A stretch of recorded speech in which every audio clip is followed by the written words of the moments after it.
Okay, Divorce Not Option podcast season 2. Let's go. It's about time we get back to this podcast. What what are you trying to say? I don't like the way you said that. Some people been waiting for us to get it out, get it going. I've been waiting on you. No, that's not true. I did want to focus on my family for a minute, but I've been ready for over a month. First time with the family for the summer. Exactly.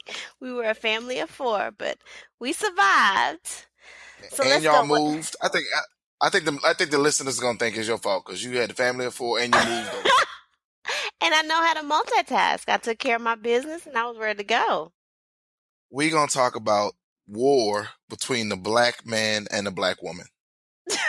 So you gonna start out hard. Let's just go right in, like right. Okay. Let's just act like I don't know how to warm up or start. Like this is like it's not like a real season where you build up to the end where everybody get murdered. We just gonna jump in on season 1. Okay, all right. So shout out to Game of Thrones. But all right, if we go talk about the war between black men and black women, what is the perspective that we're taking here? What's the angle? I was thinking like interracial dating. But actually before we jump into that, I got something else I wanted to confess on podcasting because my son don't listen to the podcast. Not yet anyway. He might hear this years from now, but I wanted to confess that I gave my son's dog away. Oh, you gave a baby dog away? Why? He don't want no dog for real. He one of them dudes that he don't want his ex-girlfriend to have a new boyfriend. That's what he don't. he don't play with the dog. He don't play with the dog. The dog, him having a dog is like the dog sitting next to him while he playing. You know what I'm saying? Like he on his video game. Wait, I saw Misha post. Did anybody want a dog? But I thought y'all was playing. Dead serious. We got 2 people that responded to that post and was like, "We'll take them," and we was like, "Here you go." And so, but the interesting thing was, we just told him. I'll tell you the story real quick about how we told him. But the thing is like he really is like, I want my dog, but he don't understand that a dog needs attention and a love and affection and walk him, play with him. And his thing is really just having a dog like supposed to just be there. You know what I mean? And like not playing with them. And so, but the interesting thing, he 10. The interesting thing is the way I wanted to tell him and the way my wife wanted to tell him was 2 different things. Like she told him, this is one of those clearly days that I can admit that she was a better parent than I was today. Cause I, like straight up, like it wasn't even close. Like cause in my explanation, I really was blaming him, like in all the stuff I just said. I don't know how to say it any other way. Like I'm gonna say, you didn't walk the dog, you didn't play with the dog, and my wife's stuff was, the dog needs more love and he needs more attention and he needs more affection. And shouldn't we be fair to the dog? And isn't this what's best for the dog? And I want to jump in. And I told you that you're supposed to walk the dog and play with the dog. And that is why 2 parents are required. That is exactly why. And I was thinking it as we were talking. I'm like, I am losing this thing. Like she's out parenting me right now, and I need to do better. Like how she's communicating is better. Like I noticed that when I was talking, he was getting angry and he was like looking at me, and when he was talking to her, it was more conversation, more communication, good back and forth. With me, he was ready. I did walk the dog. I did play with the dog. Like all mine was controversial. All of mine was attacking. Like it really should have been broke down. He gonna tell the story about how his daddy gave his dog away. And it's gonna be worse. Like it's gonna be like my dad. Right. It was like I had the dog in my hands. My dad ripped the dog out of my hands and gave it away right in front of me. Like it's gonna get worse and worse and worse. And my wife's just gonna be sitting there. But really we laughing, but it really did show me the difference between man and woman and how I just really didn't have the ability to show compassion. I really just was like going to attack. The other thing that was unique about it was, I was prepared to negotiate with him. Like, I'm gonna give you $200. I refurbished this laptop. I'm gonna get your trampoline fixed. We're gonna go to GameStop. My wife was like, no, we're gonna tell him the decision that we made. There's no negotiating. We're not gonna buy his love. I'm gonna just tell him I love him. And I was like, really? You just gonna tell him you love him? You know what I'm saying? That's all you got? Okay. But it worked. Yeah, and so that But shows it worked. while we get back to this war, how black women are beating black men. Um, so Wow, you did tie that back together, didn't you? And it showed you the difference between the black woman and the black man. there you go, there you go. So, but you're not talking about black women and black men. You're talking about interracial dating. So, like Serena having a baby for a boy, and not just having a baby, she married him. And I'm not mad at her for that. She gave She brothers a married him? chance. I didn't know Yeah, she she married married him. him. She married him. But she dated plenty of black men. But I don't see anything wrong with that. Off the top What of do my you? head, I remember she dated Common. She dated Drake. Uh-huh. She dated Columbus Short, somebody. Yes, Amari Mari Stoudemire. So Stoudemire. she gave brothers a chance. Yes, I had a yes. little snowflake in college that I dated one time. A snowflake, really? So I what call happened with that? her. I really just broke up with her because she was a white girl. Okay, so don't pull no punches. Keep it real. I You mean, just broke up with her because that's she's white? like we was cool and it was perfect, and the relationship ran its course. And one day I stopped by her apartment. She laid out me a new polo outfit, polo everything, polo belt, polo shoes, shirt, everything. This is college, so everything had to be the same. And I just told her, like, I gotta break up with you. And she said, "You're breaking up with me because I'm not black, huh?" And I was like, Wow. "Yeah." She knew because we didn't have no problem. I just broke up with her. Like we didn't have no issue. Everything was perfect. Like I just broke up with her because I had to have me a sister though. Because I just knew that, and I'm Well, not mad at nobody that feel. Yeah, go ahead. there's a Netflix movie about Obama, that kind of talks about like the making of Obama, and he was dating a white girl, and it kind of brings up the same point, and she kind of knew too, like you breaking up with me because I'm not black. Really, I never Yeah, checked that out there. Because it's pretty I interesting. it was really just one day when I was just like, you know what, this relationship has run its course, and I need to get on back with me and sister. Now I've been over here playing in the snow for about a year. You know what I'm saying? I need to get on back with me and sister. I just knew, and like I said, it's nothing against anybody else. It's just how I knew that who I knew I needed to be with. But that's an interesting concept. So why would you consider it playing in the snow? Like that, like you couldn't be serious about a white girl. I never thought of, it wasn't that I couldn't be serious about a white woman. It was just, I knew that I had to be with a black woman. I just, for me, knew that I wasn't prepared. Ooh, man, I done jumped off in there, huh?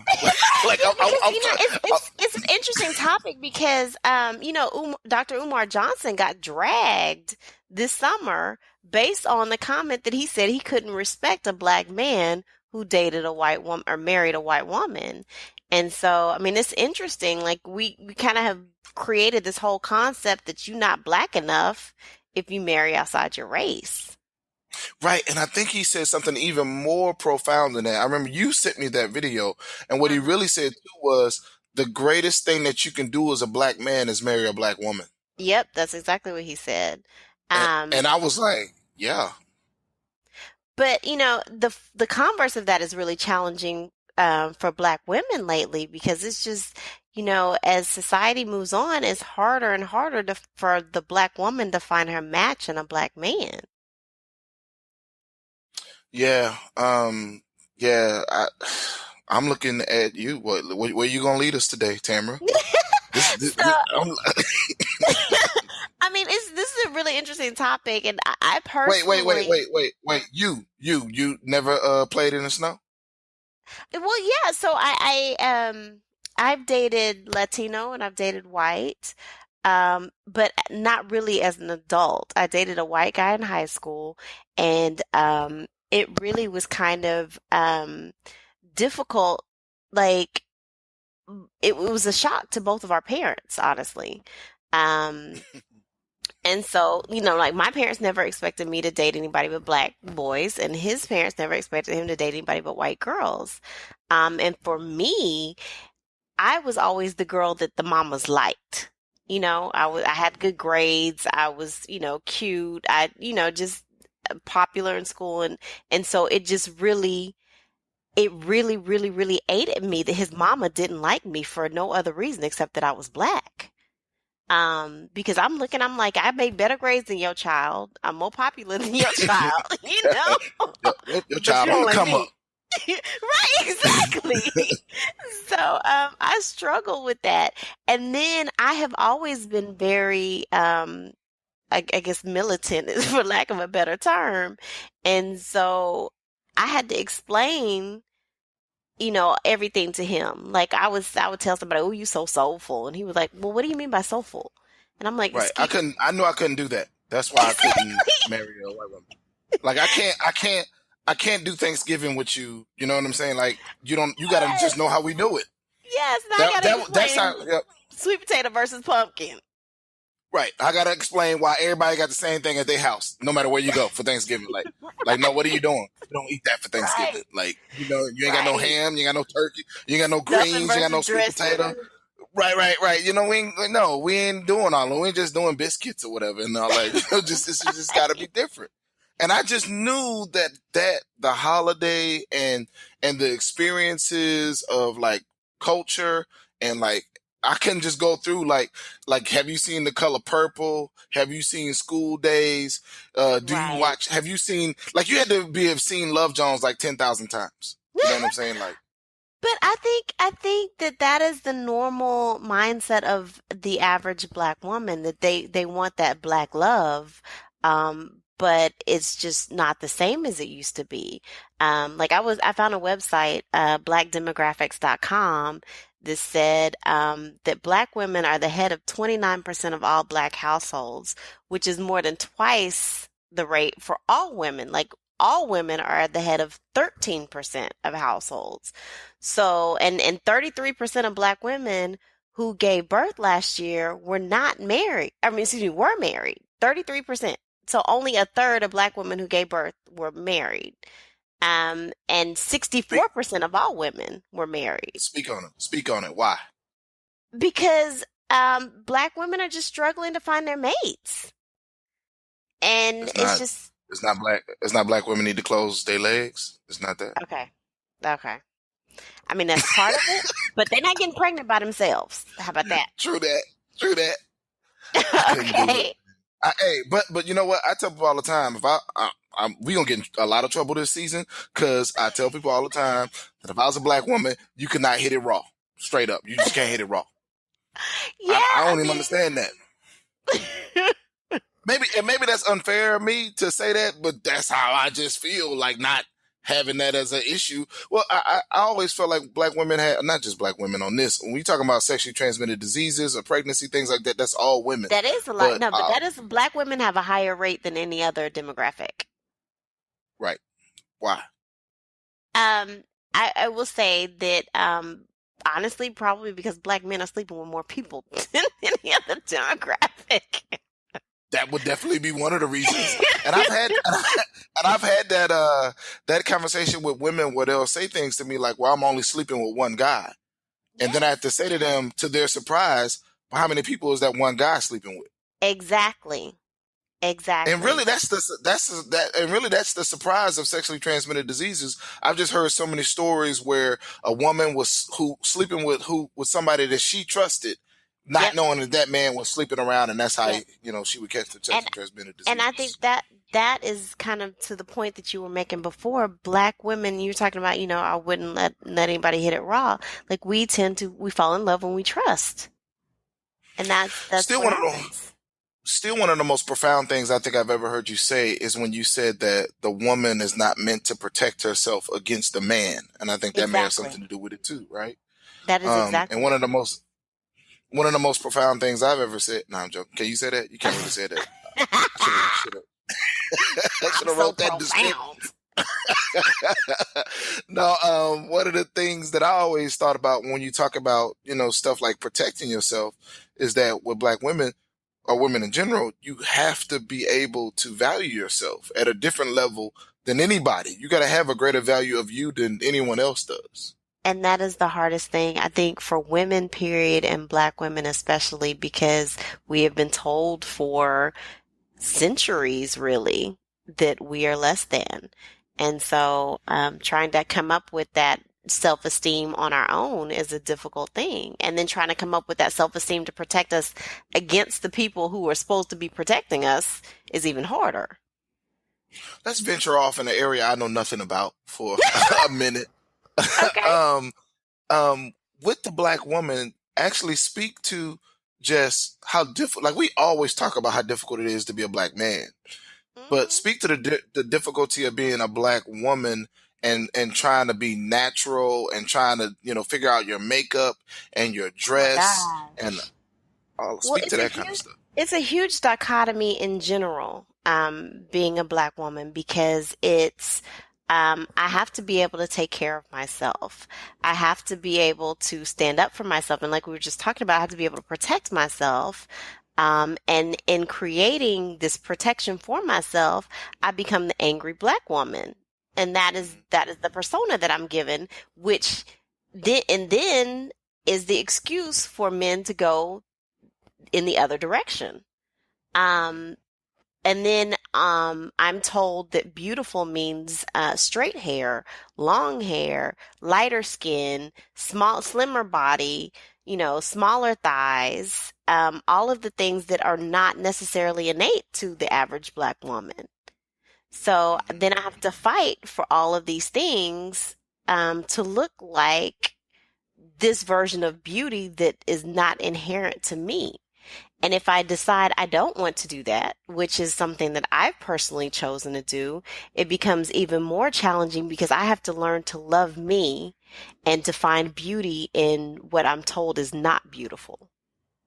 Darker Did is that skin, something? nappy hair. Is that I'm sorry, go ahead. something that did your mother ever talk to you about that, or is it something you kind of picked up, or? For me, it was something I had to pick up. Because as much as my mom, my mom and I have a great relationship, love her to death, but my mother, one, is naturally slim. She was what you consider, perfect, slim with a booty. And so, she was a size 4. It's gonna be dudes And looking then, for your mom. You can't say that on the podcast. It's gonna be dudes trying to.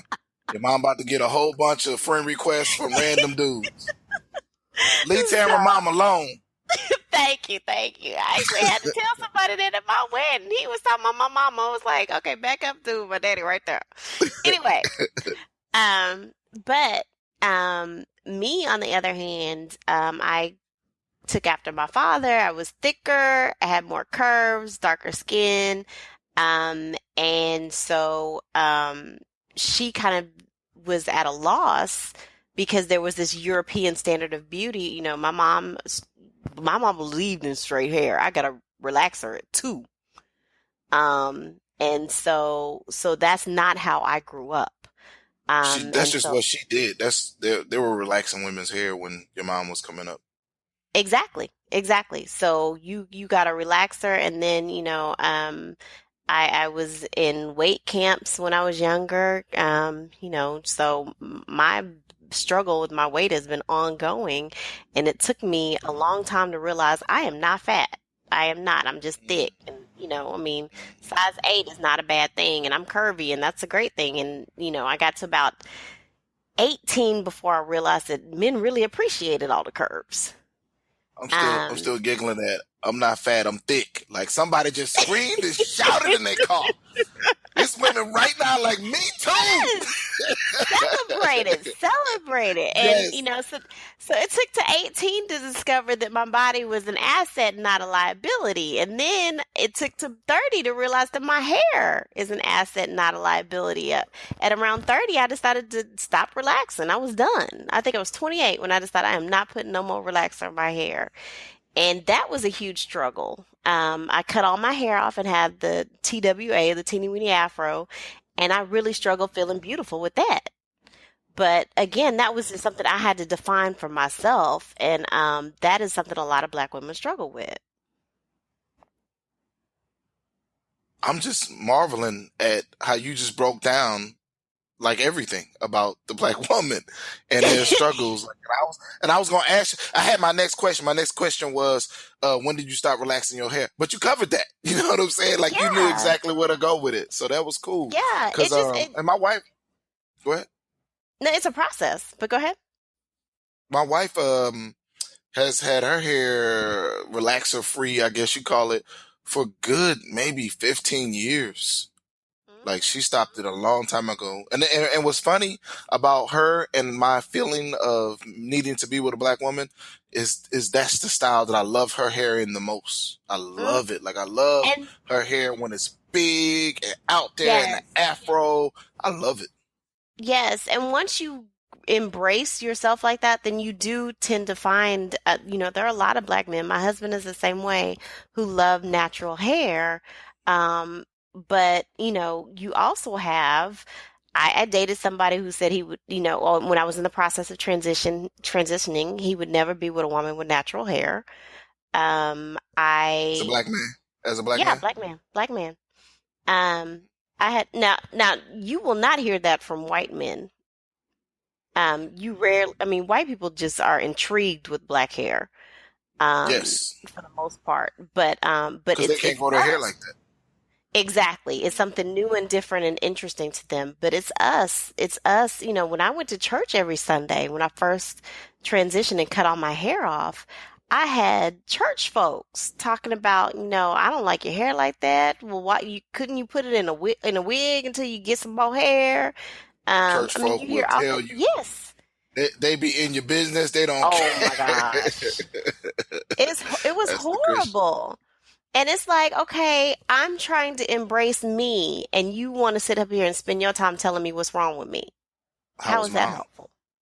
How was mom? Mama like my baby to go crazy. Yes, yes, she had a really hard time with it, which was really funny because once I grew my hair out and had the big fro and the twist and everything, she loved it. And then I decided to do locks, and that was a whole nother transition. And she did not like that when I started until it got long and locked, and then she loved it again. But yeah, so she's had to go through a transitioning period as well. But she's gotten used to it. Man, I think an afro on a sister is so attractive and so powerful and so sexy. You know what I saw recently in New York? I think it was there's a festival of African American hair, and it was just Hmm. all like thousands of women with afros. And I Hmm. was like, man, that is it was no men. It looked like it was all women just celebrating feminism or women or African American women or hair, and it just looked amazing to see that many different styles and shades of afro. And I was just like, man, that was really cool. It really, I mean, it is a beautiful thing that Black women are learning to embrace themselves that way. But we have totally gotten off topic. And so we're supposed to be talking about interracial dating, and that's a whole nother kind of aspect of it that Black men, um, we have the sect that embraces the natural Black woman, and then we have a whole set of Black men who are just not feeling it at all. Yeah, I saw in Black Demographics it said black women are less likely to be married to a black man. As a matter of fact, there are about 364,000 more black men who are married than black women. Again, Yep. 364,000 more black men who are married than black women. Yep. Even though Black women are more than half, like 51 to 52% of the Black population, there's still less Black women married. Okay, well, while an overwhelming percentage of black women are married to black men, 94% of black women are married to black men, and Yes. 86% of black men are married to black women. Those are stats we never really hear. Like, I just hear No. black women not married. Yeah, exactly. But the ones that are married to Black men for the most part. 94%, man. I Yes. wouldn't even guess that. What would you have guessed? I wouldn't even guess it was that high. I probably would have said about 95%. I probably would have. I would have said I like don't know any 90% maybe. I don't know personally any Black women who are married to non-Black men. Oh, that's interesting. I know black men who are married to non-black women. Exactly. I know a few of those. You? Yeah, I know a few of those. I don't think I know any black women that are married to non-black men. You know what? I exactly. know one. I know one. I met one recently. A black woman that's married to a non-black man. But he cool Okay. though. Like he played a jazz. He played in a jazz band. He played a trumpet or something. He the coolest white dude ever. So I don't know if that's different or not. Okay, so you know I don't, one. mhm. Okay, I but don't know if but that's different or not. keeping up with these stats, black men marry white women at twice the rate that black women marry white men. So men are twice as likely to marry outside of the race. Because even when we're looking at these stats, 94% versus 86%, what it's not really breaking down to you is that we're talking about people who've been married 60, 70 years as well in these stats. So if you look at folks who are just getting married in the last couple of decades, that gap between black women marrying interracially and black men marrying interracially gets bigger. Does The that make stat that I sense? Yeah, the stat that I actually really was eye opening for me was said in 2013, 25% of black males wedded non black women. And so they Hmm. basically had a trend of showing that it's increasing that black men are marrying outside of their race. Exactly. Exactly. So while you look at the stat now and you say, okay, 6% of black women are married outside of their race, 14% of black men are married outside of their race, and that doesn't seem like a huge gap, but if you look at more recent marriages, you get numbers like 25% and higher of black men marrying outside of their race. So that number is getting bigger for black men, but not for black women. And for the mathematically challenged, let's just say 1 in 4 black men marry outside their race since 2013, or Yeah, at least in 2013. that really paints that picture. One in One four. in four. Huh. Wow. And Yes. like I said, man, I don't have nothing against it. Let's add our disclaimers for everybody that's already getting mad. Like I don't have nothing against it. Love who you love. Be with who you want to be with. If you want to be with a black woman, a white man, a gay man, you gay, transsexual, do whatever you want to do. I just knew for me, I just knew. As a matter of fact, one story I didn't tell about my playing in the snow era in college was I remember my I just call it playing in the stove straight up. I Uh-huh. remember Uh-huh. my white girlfriend was oblivious. And this is why this might have been what led to it, the breakup. My white girlfriend wanted me to go home with her for a holiday. And she told her mom in advance, Get I'm bringing out. my black boyfriend home. Like she was really like, I'm bringing him home, blah, blah, blah. Like she was oblivious, just kind of how a regular white person just doesn't get racism or whatever. Like she was Mhm. oblivious to, and her mother, right, the white privilege, her mother actually talked to me and said, Stephen, it's not safe for you to come here. Oh, I remember that wow. from college. And I was like, 20 years old, and I knew, it was Missouri. It was the country. You know what I'm saying? Like You could she have lived been in the some real country live area. get out. Exactly. You know what I'm saying? And, well, they really wasn't keeping black men around back then. Well, unless you was a slave or something, I guess they might have still had slaves back there for all I know. But her mom Um, was like, do not come here. And I watched my girlfriend, the snowflake, argue with her mother about defending and being proud of her black boyfriend and not caring what anyone in the neighborhood thought about it. And I'm telling her like, hey, no, I'm kind of with your mom on this one. yeah, You we know what don't I'm say saying? Like, yeah, all I need is for one person to tell me I'm not welcome. That's it. yeah, I'm good. I'm good. Well, okay, And so, so like where we end up at is, Tamara, uh-huh. what do you think? Should the black woman marry outside of her race? Well, actually, should the black woman try to move past having a preference of marrying a black man? Now that is a hard question.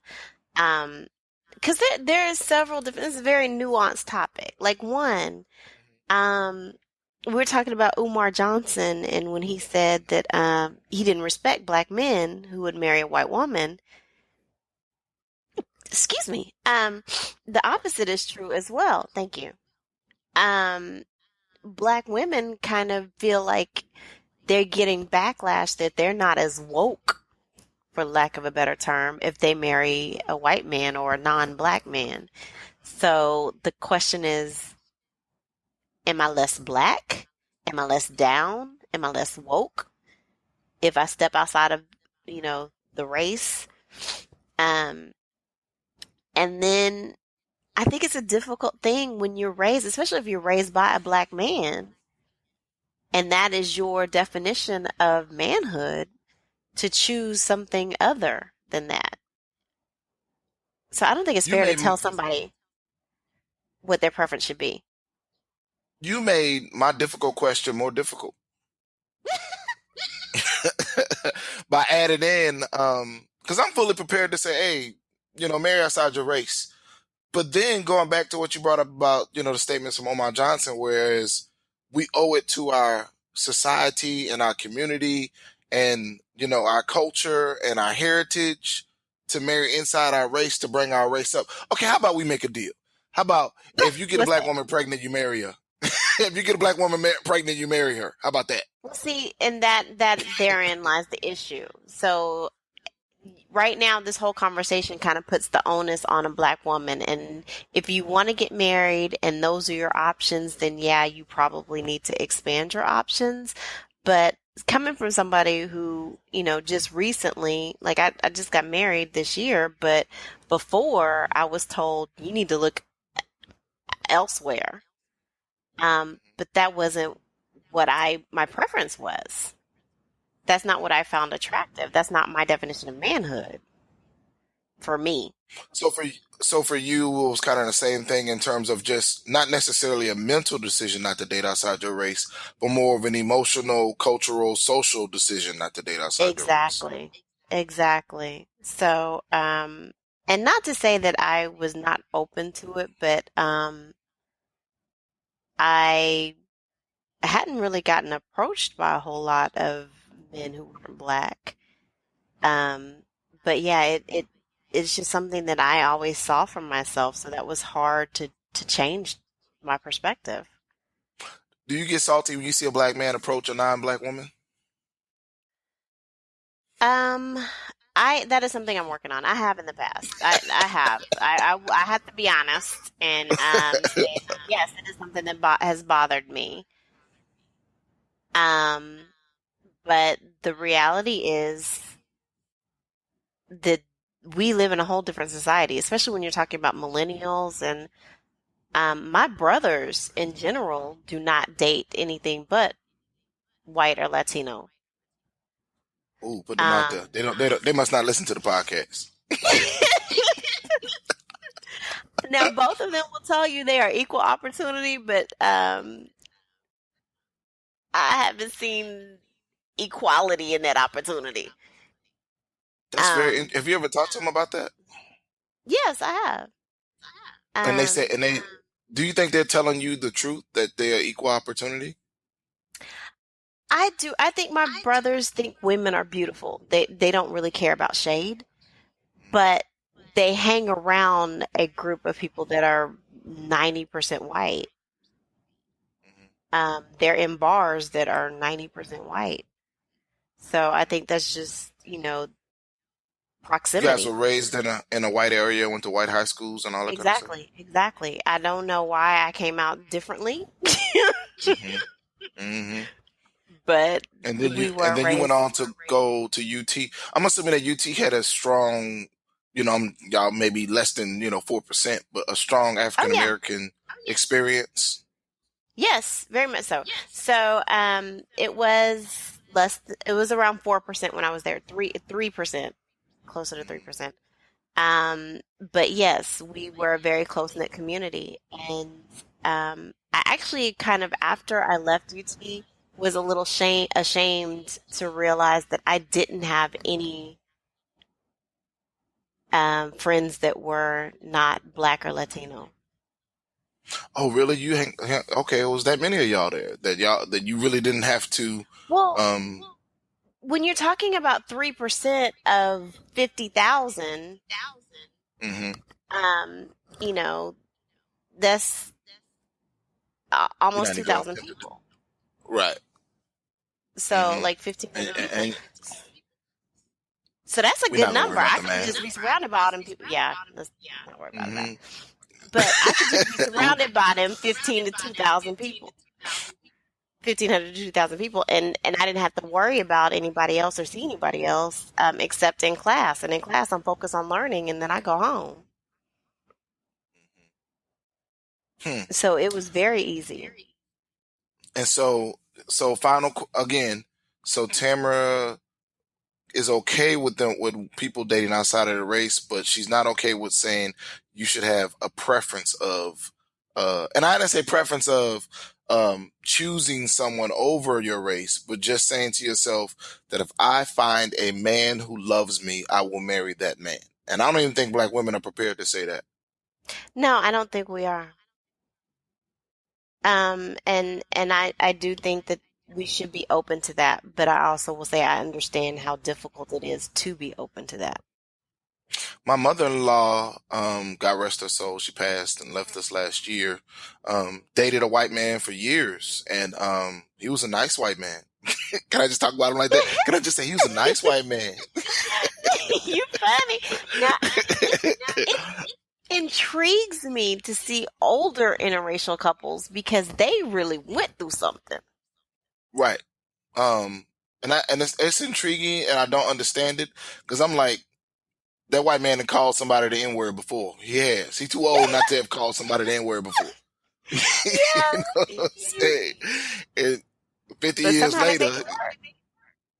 and they were just happy and cute as a button and did everything together, driving across country and just going to do weird stuff. Like y'all driving that far and taking train rides and all kind of stuff that I would never even imagine doing. And And that I've is talked all to that my mother. matters. Yep. And I've talked to my mother about dating outside of race. She said no. She said she'll stay single first. And my mom is 60 and been single now for about maybe 6 or 7 years. And she's like, nope, I'll stay single. Just watch my grandkids, which is cool too. You know what I'm saying? That she just watched the grandkids. But she's not For you. interested at all. Right. But Okay. I mean, So yeah, go ahead. she's also been through some things. Yeah, man. My mother's been divorced 4 times, all black men. And I wouldn't And that's say that still any not of as bad them. as what white people did to her. Yeah, yeah. But I wouldn't say any of those black men were able to treat her with the respect and love that she deserved. And I'm not even being like, yeah, I'm not even being like biased to my mother. I just knew, of course I knew the men and they just did not have that part. Like they were old school black men. It was just hard to love, you know what I mean? And just demanded respect, and they just didn't, they never tried to earn respect or earn love. They just expected everything. And so that's tough. Yep. Last thoughts on interracial dating? To each his own. Not mad at it. We gonna move on to some current events. That was good conversation though for episode 15 of season 2 of Divorce Not an Option podcast. But now we're gonna get to these current events, and I want to talk about how these Republicans are full of Uh-uh. you. You Uh-uh. you you you, you gonna let me go on get at them because Okay, we're not gonna talk about what they full of. they they But they just they can't agree on health care. They can't agree on taxes. They can't agree on immigration. And today, Donald Trump, I don't know if you saw, he agreed to a deal on the debt ceiling with the Democrats. no, I You didn't see see that? that. Yep. No. Donald Trump today, it just came out. He So they agreed on a raised it? deal. They raised the debt ceiling for 3 months with the Democrats. And the thing about the debt ceiling is crucial because I've always heard Republicans say things like, um, you're leaving all this debt for our kids. And Yes. when Obama was in office, they attacked him for raising the debt ceiling. But now that I don't Trump's in remember that. office, ain't nobody. I don't hear nothing about leaving debt for kids and all that kind of stuff. And the Republicans are not really angry about this deal. Like some of them sound like the statements I read, they were kind of like maybe disheartened that he made a deal with the Democrats. And so, But but that's not what it's like come down to angry. in politics nowadays. Their only agenda is to be against the Democrats. Their only agenda is to roll back everything that Obama put into place. Other than that, they have no agenda. They have no agenda. Like I always thought that at least they believed in the things the talking points that they have about Yep. healthcare, about taxes, immigrate. They don't care about any of that stuff, but keeping money for the wealthy. That's all they care. It's obvious that is all they care about now. And so Oh my that's goodness. I don't even. That link you sent me, the Glenn Beck link, the video. I didn't see Um, that. What was it? I just saw oh, it and I it didn't was get a chance. crazy. It was crazy. And the thing about that I like about Glenn Beck is that he tries to be equal opportunity. So he went in on the Republicans and the Democrats. And basically it's insider trading. So right before in 2008, right before the stock market fell, the Federal Reserve had a finance committee meeting and told everybody that all of this is about to happen. So the committee members did things like going out and shorting, betting against the market. So basically, when the market falls, they make money. Hmm. Waiting until the market falls and buying up everything, knowing that it's going up. Buying stock in Berkshire Hathaway that actually bought a big chunk of Goldman Sachs, knowing full well they were about to bail them out. So just them having insider information, they were able to line their pockets based on what they knew was about to happen in the market. Same thing that happened with Obamacare when they knew that was about to happen and they went and purchased healthcare stocks. Wow, I don't even think of stuff like that. Yes, so he talked about how people get into Congress and they're middle class Americans and they leave rich, and this is how they do it. Hmm. I didn't even Or think about those that. who are already rich when they get there are richer. And he named like John Kerry, Nancy Pelosi. I mean, these are Democrats. He also named some Republicans, and I can't think. Boehner was one of them. So yes, there are several congressmen and women who basically take the committee information that they have and use it to make money, I didn't know about that at all. and it's Huh. not I'm gonna have illegal. to watch that. Why is that not illegal? That's not insider trading? Because they're It is congressmen? insider trading, but they're congressmen, so it doesn't count. Hmm. Last thoughts. We got Hurricane Irma coming, bearing down on Florida. Oh Um, yeah. I'm trying to understand why people hunker down. And you had some good thoughts on that, on why people being a Houston native, why people stay. Okay, so from the Houston perspective, I don't know anything about Florida, but one, these people have been in Houston. I know from my family, they've been in Houston forever. They know which areas tend to flood and which areas don't. So my cousins went from the house that they have that they know floods to the auntie's house that they know don't flood, and they just all stayed there. So they just figure, okay, this house doesn't usually flood. I'll just stay in this area. The problem with Harvey was that almost everywhere flooded, and that had never happened before. The other thing is that there were tornadoes. They weren't expecting those, and you can't predict where a tornado's coming. Um, But more specifically, actually, for the people who have the means to leave, why don't they leave? Like I and the already other got thing that to. I was going to say was Rita, and Hurricane Rita. I know my family came down to see me or to stay with us when Rita happened. They were on I-45 for 16 hours. How do But you see, that's because they left evacuate too late, 6 though. million people? Yeah, that's impossible. Six. Um, and Exactly. I don't think you can call for an evacuation. I think people have to evacuate on their own earlier. Like Irvin. I don't think it's supposed to hit until Friday. I got friends leaving tomorrow, but then I got friends also who's buying boards to stay, and I'm like, why are you Exactly. staying? Like, that's the thing I don't Exactly. get. Like, that's my plea to everybody is if you have the means to leave, then leave. I don't like my friends in Houston. They'll come to Dallas if I throw a party, but you want to leave Houston if there's a hurricane? Like I don't get that. Like I'm like for me it's all vacation. Like if I gotta leave Dallas because the weather is bad and I'm going to Chicago, I'm just gonna kick it in Chicago. Like it's cool. But It's 4 or 5 days of hanging out. Yeah, nobody could have predicted the magnitude of Harvey, and these people have lived through hurricanes every year. It's like asking people to Yeah. leave California when it's an earthquake, If, you know? okay, if I asked you to leave Houston once a year, I would leave. I don't. Again, maybe I would wear down over the years, but I just like I think about things like I have nothing of value in this house. Like as I'm After sitting in my house Harvey, right now. after Harvey, I would leave, but I'm just saying most people did not anticipate this. And while there are a lot of people who are experiencing devastation, there are a lot of people, like I just got off the phone with my line sister. They chilling. Ain't nothing happened. They had a lot of rain. They good now. Right. But I'm saying like when I think about like there's nothing of value in my like value. You know what I mean? Like I don't care about none of this furniture or these TVs or tables or computers. If I got my family and we in the car on the road, like I'm good. Like I don't care about nobody breaking in my house. Like I don't.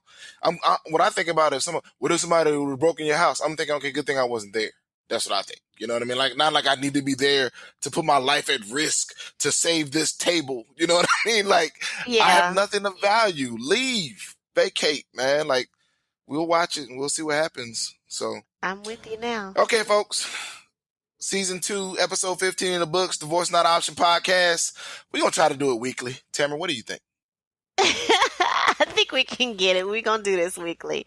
But please be sure to subscribe and follow our podcast so you can be automatically alerted when we produce a new episode on iTunes, Spreaker.com, Google Play, YouTube, and SoundCloud. And tell a friend. Thanks for listening.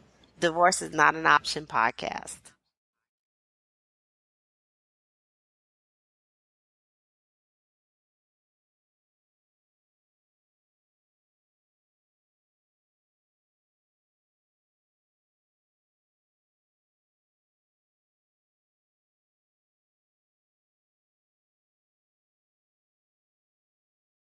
Divorce Not Option podcast, Stephen James Dixon, Tamara Glaspie. Appreciate you guys listening. You can subscribe to the podcast on SoundCloud, on YouTube, on iTunes, on Google Play. Please, please, please subscribe for us. That is how we generate revenue. That is how the marketing folks understand, how many listeners we have and things of that nature. So I need you to subscribe. And what happens when you subscribe is you will automatically get a new message or an email or an update to your phone whenever I post a new podcast. So definitely appreciate people doing that for me. God bless. Talk to you next week.